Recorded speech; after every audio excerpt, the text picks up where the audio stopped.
بسم الله الرحمن الرحيم. السلام عليكم ورحمة الله وبركاته. معاكم باسم الزمر، برنامج كرة مع باسم. النهاردة عندنا كان يوم رياضي، يوم رياضي دسم دسم دسم بين الماتشين نصف النهائي السوبر من الأهلي وسيراميكا والزمالك وبيراميدز. انتهى الماتش الأولاني الزمالك وبيراميدز 1-1 أشواط أساسية، وخلص بضربات الجزاء بفوز الزمالك. مبروك الزمالك، الف الف الف مبروك للزمالك، وهارد لك لبيراميدز. عمل مباراة كبيرة كبيرة النهارده. كمان بيراميدز النهارده لعب ماتش حلو قوي. الشوط الاول كان بيراميدز هو كان الاخطر. هنقول لحضراتكم الاحصائيات دلوقتي حالا. هنقول لحضراتكم الاحصائيات، يعني قصدي كان الشوط الاول بيراميدز بيضيع في الدقيقه الثالثه، ثم بيراميدز يضيع، ثم الزمالك يضيع في زيزو في الدقيقه 12. بعد كده بيراميدز يسجل هدف جميل قوي، هدف ابراهيم عادل، اسيست هايل من رمضان صبحي. ثم بيراميدز افضل الشوط الاول قبل 30 دقيقه. يعني بيراميدز لعب اول نص ساعه من الشوط الاول 30 دقيقه حلو قوي، لحد ما كان لحظه دقيقه شرب الميه. بعد كده الزمالك بيبتدي يمسك كوره وابتدي يروح ويجي ويروح ويجي لحد ناصر ماهر يعمل اسيست. ولا احلى ولا اجمل ولا اروع لسيف الدين الجزيري يحط هدف التعادل. ثم الشوط الاول يخلص تعادل ايجابي 1-1. ثم بيراميدز بقى في الدقيقه لحد اول 10 دقائق بيراميدز يمسك كوره لحد ما جات له ضربه جزاء في الدقيقه 49 بعد رجوع الفار، يضيعها رمضان صبحي.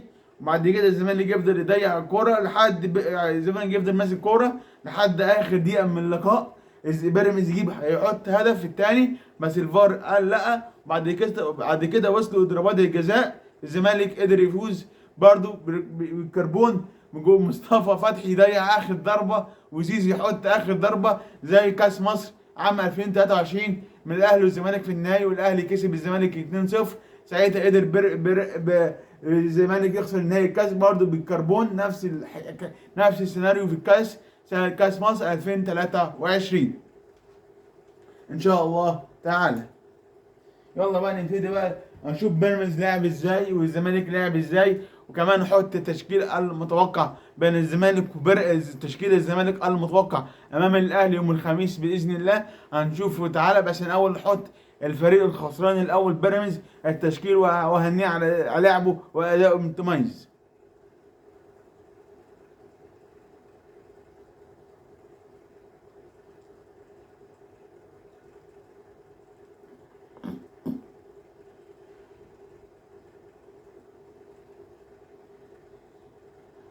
معلش في اداء النت بطيء شويه عندي. يلا النهارده بيراميدز لعب بطريقه 4-3-3. لعب مع احمد الشناوي في حراسه المرمى، من اليمين للشمال الشيبي، مرعي، سامي، محمد حمدي، مهند لاشين، بلاتي توري، رمضان صبحي، ابراهيم عادل، صديق جوله، وماماليلي في الهجوم.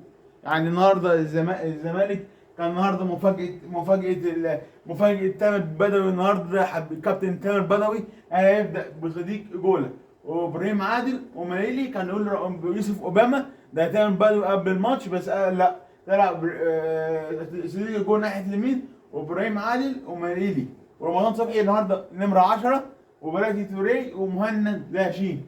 يعني كده الزمالك بيراميدز لعب شوط حلو، شوط ماتش حلو، وخصوصا النهارده رمضان وابراهيم عادل كان 10/10. رمضان ابراهيم الاثنين يستحقوا يروحوا منتخب مصر. وكمان صديق ايجولا النهارده ما كانش موفق قوي، صديق ايجولا كانش موفق قوي بيلعب ماليلي. وكده تشكيل بيراميدز كان 10/10. بعد كده بقى عمل تغييرات وعمل سيناريوهات وعمل حاجات بسبب اضرابات الترجيح. عند كده نخش بقى على تشكيل الزمالك.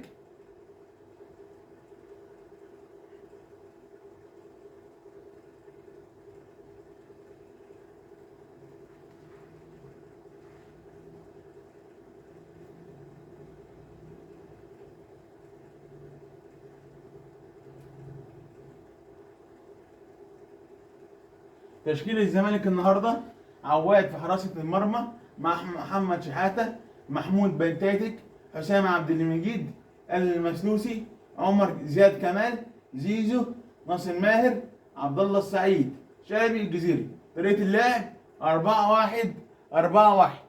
النهارده كان في ثغرة الماتش بسبب الجون دخل في الزمالك، الجون في الزمالك هي ثغرة مع زياد كمال وشحاتة.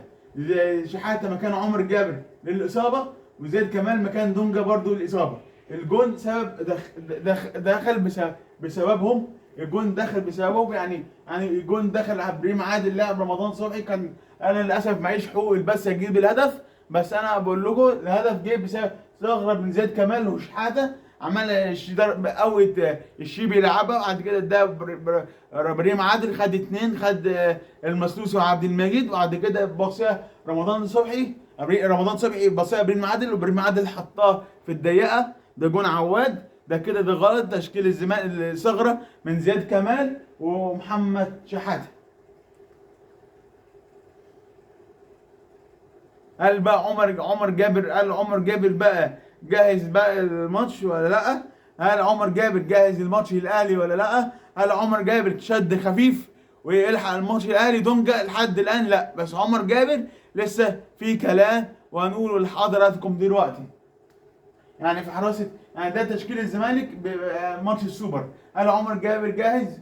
خلاص لو عمر جابر يلعب ماتش الاهلي كده بقى شحاته، هو شحاته في خط النص. زياد كمال النهارده ما كانش موفق خالص. النهارده زياد كمال يعني لسه ما خدش خبرات المباراه. زياد كمال مش لعيب 10/10. هو يلعب محمد شحاته في خط النص، ويلعب عمر جابر بقى، ولا عمر جابر سليم. عمر جابر النهارده كان على الدكه.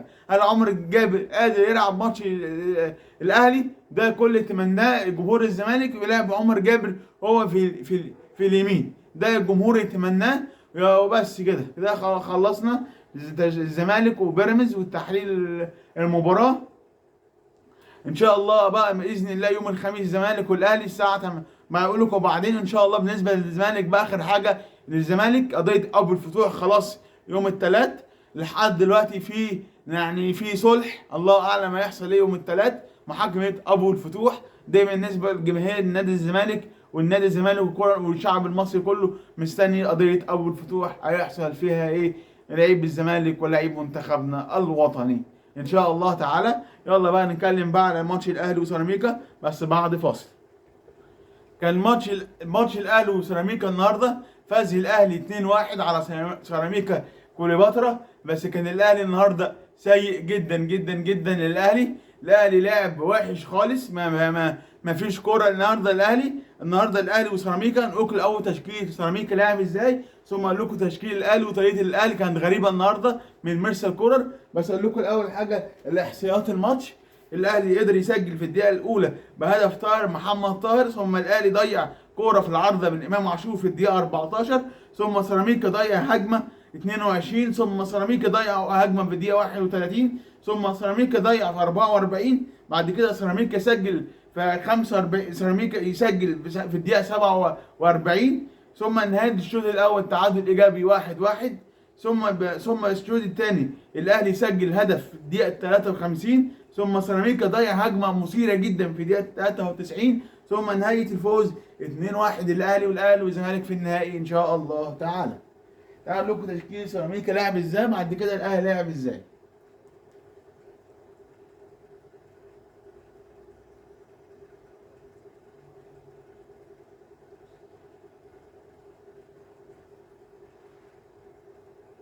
معلش النت بس عندي عفه شويه.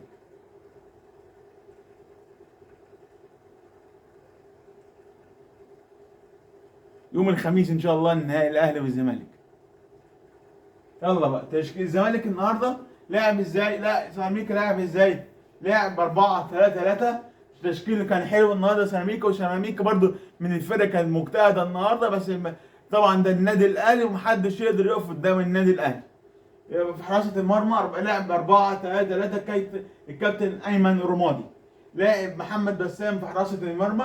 في ناحيه اليمين بودي، في ناحيه الشمال رجب نبيل، في الشمال في بودي، واثنين سنتر باك رجب نبيل وبيكهام وعبد الله مجدي ومحمد عادل واحمد بن حاج والقندوسي واسلام عيسى وزناكا وفخر لقاي. ده لاعب بيه سيراميكا وكليوباترا. كان متميز جدا. سيراميكا وكليوباترا كان في فرقه 10/10. وبعد كده بقى نقول تشكيل الاهلي النهارده اللي كان سيء. مستر كولر كان سيء قوي النهارده صراحه يعني شديده.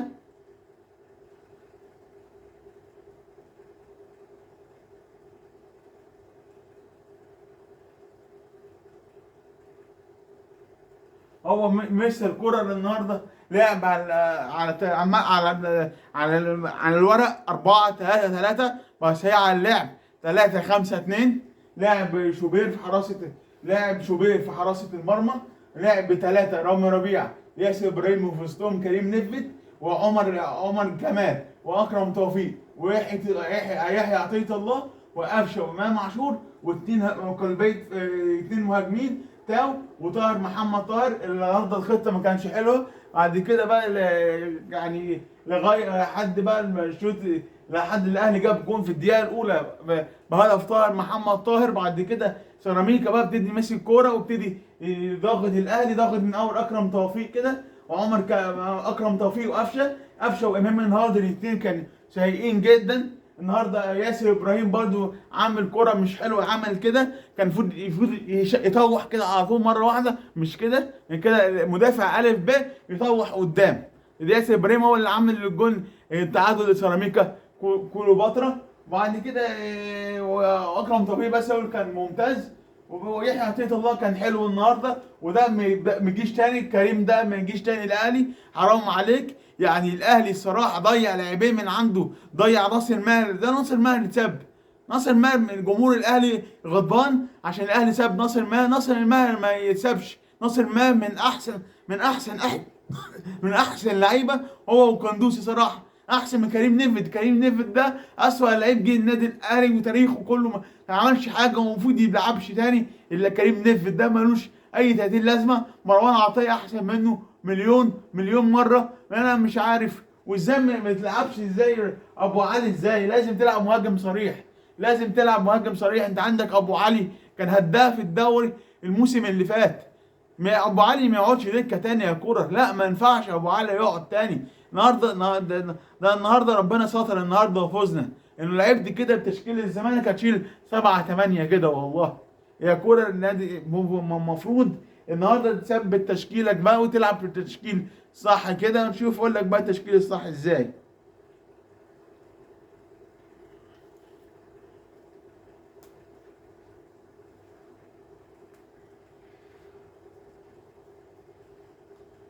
معلش النت عندي عطل فني شويه. فوت بقى ماتش السوبر، ماتش يوم الخميس ان شاء الله تعالى بامر الله. يعني ان شاء الله الاهلي هيلعب بامن الزمالك بطريقته العاديه 4-3-3. الشناوي في حراسه المرمى، اكرم توفيق في اليمين، رامي ربيعه وياسر ابراهيم اثنين سنتر باك، يحيى عطيه الله وفي باك ليفت، والاثنين السوليه ومروان عطيه. لازم الاثنين مروان عطيه والسوليه وعمر واكرم توفيق في مكان عمر كمال. لو عمر فعلا مصاب فعلا بيلعب اكرم توفيق ناحيه اليمين، واثنين خط نص مروان عطيه والسوليه، وامام عاشور بين قوسين قفشه، وطاهر محمد طاهر وحسين الشحات وابو علي. ده التشكيل الاهلي امام الزمالك باذن الله تعالى. وده تشكيل تاني نقول تاني: شوبير، اكرم توفيق في حاله عمر كمال مصاب، اثنين سنتر باك رامي ربيع وياسر ابراهيم ويحيى عطيه الله في الشمال، والسوليه ومروان عطيه وامام عاشور وطاهر وحسين الشحات وابو علي. باذن الله لازم ابو علي يلعب، ده مهاجم صريح 100%. وان شاء الله بالتوفيق للاهلي وبالتوفيق للزمالك ان شاء الله تعالى. خلاص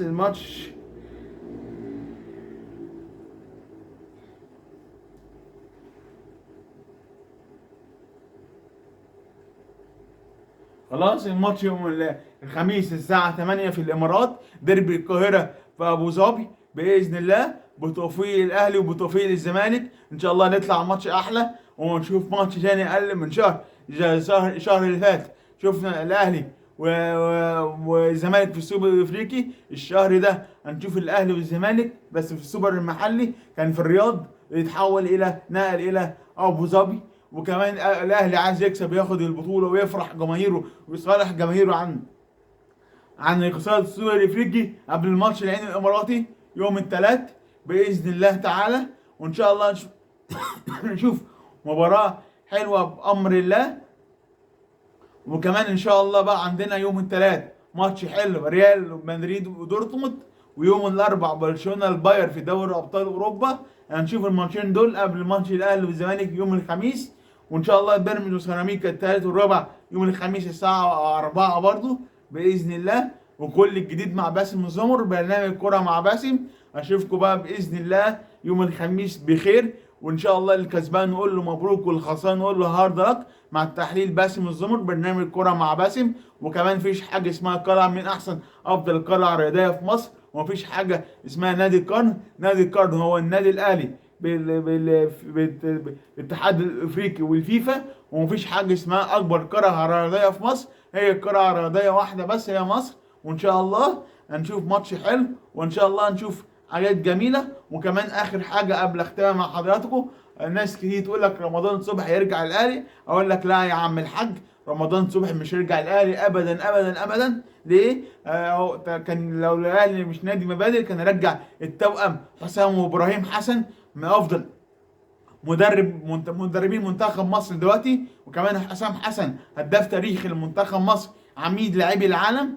وكان المفروض يرجع الحضري احسن جون في افريقيا، ووصل 4 نهائيات افريقيا. لعب كسب 3 وخسر 1، ولعب كاس العالم 2018 وعنده 43 سنه، اكبر حارس في كاس العالم الحضري. لو الاهلي عمري ما رجع رمضان صبحي تاني. اقعد يا كابتن اكرامي، يا كابتن اكرامي، خليك في حالك وخليك في ناديك، شجع النادي. انت وابنك غلطانين، ما لعبتوا مع في ودن رمضان صبحي بيراميدز. لا، رمضان صبحي مش هيرجع الاهلي تاني مهما حصل. يعني الاهلي يرجع عايز رمضان صبحي وابراهيم عادل، لا قال لهم ابراهيم عادل مش رمضان صبحي خالص، ولا جماهير النادي الاهلي قبل رمضان، ولا اي حد قبل رمضان. اللي عايزين صح ابراهيم عادل وتريزيجيه قبل كاس عالم الانديه. يا ريت تريزيجيه يرجع برضه، من تريزيجيه من اهم اللعيبه اللي عندنا. كان معكم باسم الزمر برنامج كوره مع باسم. وما تنسوش اشتراك وتفعيل الجرس، وما تنسوش اشتراك وتفعيل الجرس، وعلى الفيسبوك وعلى اليوتيوب وعلى التيك توك. كان معكم باسم الزمر برنامج الكوره مع باسم. شكرا، سلام.